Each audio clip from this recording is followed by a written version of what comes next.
not proud of this, but I chose the latter, all right? I was like, look, I'm 53, I moved twice, I have an AARP card, I'm the fucking victim here. So I stiffen up the shoulder, and then immediately I'm thinking like, okay, this is gonna get crazy. I have never done this with a female before. This is in public, people are gonna see this shit, what's gonna happen, right? But I'm not gonna lie to you, she started closing in, she was moving, so I like leaned in, like I really got my legs underneath me because she was built like a janitor and I was not gonna get spun around. I wasn't getting spun around, not having that on the fucking logbook, right? So I leaned into this shit, and at the last second, she turned her shoulder, and we just missed shoulders, but our forearms still slapped together with significant enough force that it warranted a turnaround. Okay? Now, I know most of you guys drive, so I will break down pedestrian etiquette really quickly in New York City. This is the deal. If you're walking down the street in New York, right? You're walking, and if you just sort of brush sleeves with somebody, you don't have to stop. You can just look over your shoulder. Hey, sorry, man. My bad. Have a nice day, right? Then there's the next level. Moves up a little bit. You're walking down the street, you actually bump into somebody, you actually have to turn around. Sorry, didn't see you. Little dojo bow. My bad. Whatever you have to do, my sensei, to keep it from escalating.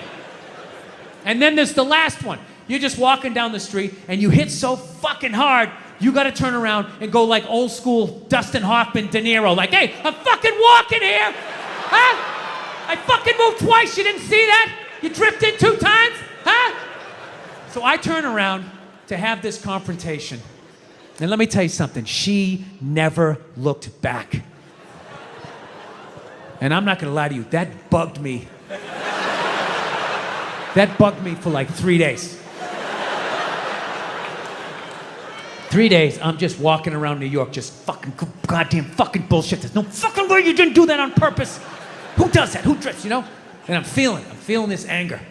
It's just burning me up, and I know eventually it's gonna settle in my chest, and then one more time it's gonna be, I'm sorry, Dada, I'm sorry. It's like, I can't do this. I can't do this to my daughter, I can't do this to my kids. So I started reading up on anger. Like how to let go of shit, I think is what I Googled. And I found empathy. If you have empathy for somebody, you put yourself in their shoes, you can just, you know, figure out where they're coming from, where you're coming from, you can meet in the middle. So I said, all right, here we go. Let me put myself in her shoes. What would cause somebody to accidentally drift into your lane twice? You know? So I just started throwing shit on the wall. Oh, here we go. Did she have a club foot? No. Did she just have a stroke? Did she have Bell's palsy of her left side? You know? Was she a mummy? Did she have a wooden leg? You know? Is she one of those, yeah, you know, those fucking diagonal walkers? You get behind them at the airport, you know, they're walking too slow, you try to go around to the right, they start dragging their suitcase over there. You go over to the left, they're coming back this way, you know, it's like they just got off a ship, and everything was just like, no, cut! Right? And I'm still mad. I'm still fucking mad. So I said, I don't give a shit. I don't give a fuck. Lied to myself, said I didn't give a fuck, you know? So then I ended up going home. Then I'm home and I'm washing the dishes, which is a very Zen-like thing to do. It's like a week later, you know, you wash dishes, you're not thinking of anything. Your brain is empty. I'm washing the dishes, and then all of a sudden, the answer just came to me. It just floated into my head, and I just looked up. I was like, oh my God. I know why she did it. I know why she bumped into me. She bumped into me because she's a lesbian.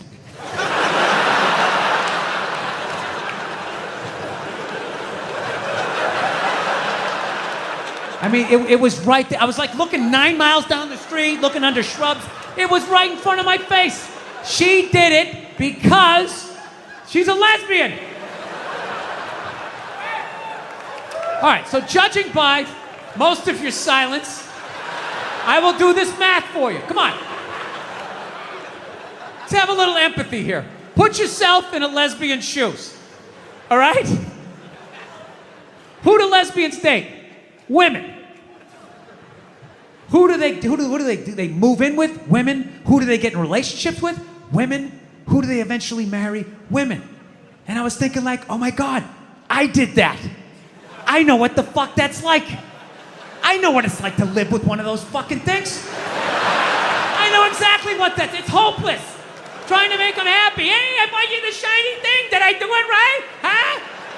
trying to get them to take responsibility for their actions. Not gonna happen. The best you're gonna get is, I'm sorry, but. I know what it's like to be winning a fucking argument. You're winning, and then they turn it around. They're crying, you're apologizing. You're thinking, what the fuck just happened? How am I losing this shit? I had you on the ropes. You feel so dumb, you gotta go for a walk, and you're just thinking, how did I lose again? How did I lose again? And then you figure it out, it makes you feel stupid, and then you see some bald idiot with a giant orange mustache, and you're like, you know what? Why don't you take some of that shit? You take some of that fucking anger. Yeah. I feel so stupid that I got mad at that woman. I shouldn't have got mad at her. I should have bought her a beer. And just listened to her troubles and had empathy and be like, yeah, it's not your fault. You married a woman. I did it too. You're not going to win. There's no winning this. Yeah. I'm telling you, if you don't believe me, do a little people watching. Take a look at the look on the average lesbian's face. All right? I don't mean a lesbian in her 20s. She's got a whole life ahead of her. She's got Christmas in her eyes, right? I mean a lesbian about 35, 36, starting to settle into what the deal's gonna be, right? And then look across the bar, find a married guy about the same age. Look at the look on his face. Look at the look on her face. Go back to his face. It's the same fucking look. Yeah. And then look at gay guys. Some of the happiest people I've ever met in my life. They're almost too happy. It's like, hey, how's it going? They're like, hi! Almost floating across the room with that lack of estrogen just yanking down your fucking dreams. Now look, it might be a front. I'm not saying all gay guys are just blissfully happy, but it's looking like a pretty good time to me. Dude, they're some of the most positive people I've ever met in my life. Any idea you have, they support it. They're just like, yes, yes, queen, yes, you're fierce, you can do it. Lesbians are up at the bar like a bunch of jaded cops. That's all fucking bullshit. What the fuck was I thinking? U-hauling after 10 days, moving in. What the fuck was I thinking? She's crazy. No, I'm telling you. I think married men and lesbians need to start hanging out more. And we gotta put our heads together and try to solve our common problem, the women in our lives, so we can somehow attain the perceived happiness of the average gay dude out there. Yeah. So, if you believe in that shit, I'll give you some advice. If you're gonna expand your fucking world of friends, I'll give you some advice. You can't just hang out with any lesbian. All right? You gotta make sure you're hanging out with the dude in the relationship, right? And by dude, I'm not saying she's manly, I'm not being ignorant. By dude, I just mean she's the one that gets blamed for most of the shit, right?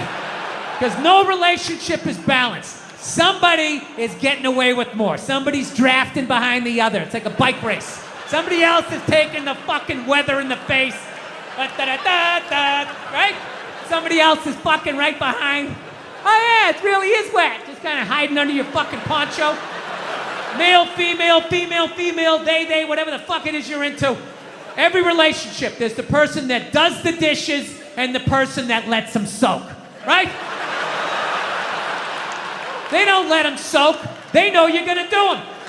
They're just waiting you out. And after a while, you can't fucking take it anymore. They're just sitting there. You gotta go out and you start doing it. And then what do? They sit in the other room and they wait like they don't know what you're doing. And they wait till they hear pots and pans, and that's when the show starts. That's when they come running in like, what? Oh, I was gonna do those. What? And you're like, no, you weren't. They've been sitting there for 8 hours. I got my hands in room temperature waters with scrambled eggs floating around. Don't gaslight me. You're a fucking animal. You were raised by animals. Get out of my sight.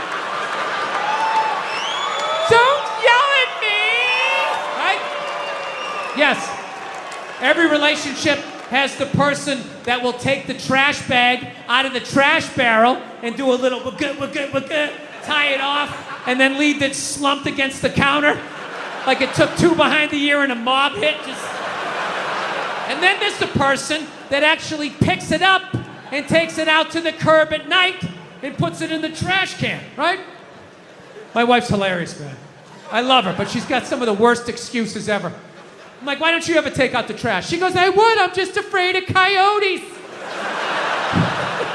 I'm afraid of the coyotes. It's like, so am I. So am I. They're rabid dogs. They hunt in packs of 2s and 3s.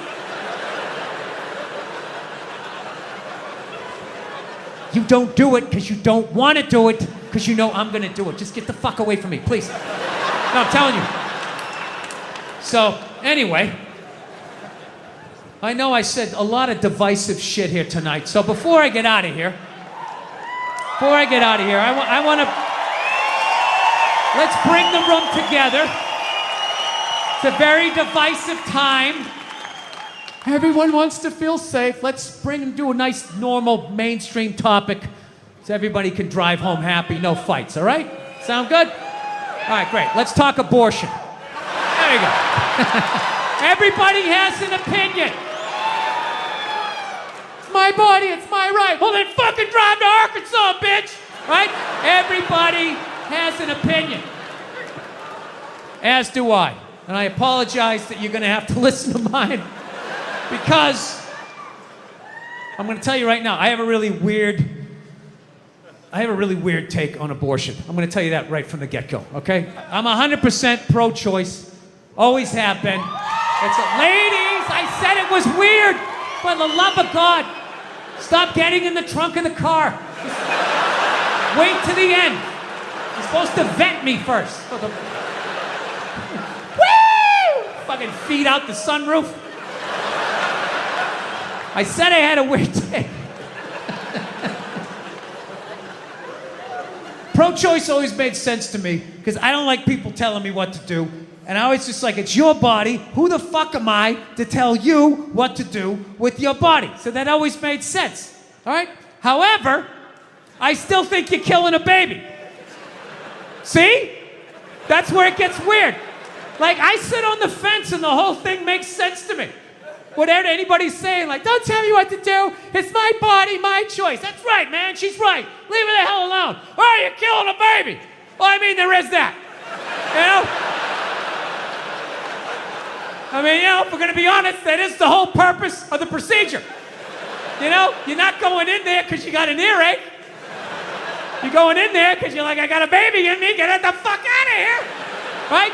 You walk in with a baby. You come out without one. What happened to the baby, right? Something fucking happened. So, pro-choice people are like, well, it's not a life yet. It's not a baby yet. If you do, I don't know what they say, before you do it the first Thursday or the last Tuesday and you spin around one time, they dance between the raindrops. It's not a baby yet. That's what they say, which may or may not be true. I don't know. I'm not a doctor, but I'll tell you, my gut tells me that doesn't make sense. It's not a baby yet. That would be like if I was making a cake and I poured some batter in a pan and I put it in the oven and then 5 minutes later you came by and you grabbed the pan, you threw it across the floor and I went, what the fuck, you just ruined my birthday cake. And then you were like, well, that wasn't a cake yet. It's like, well, it would have been. If you didn't do what you just did, there would have been a cake in 50 minutes. Something happened to that cake, you cake murdering son of a bitch. Right? Now, before all you pro-life people get excited, I think it's great you're killing your babies. It's fantastic. Help Mother Nature out. There's too many of us. It's been 130 degrees out. Animals are going extinct.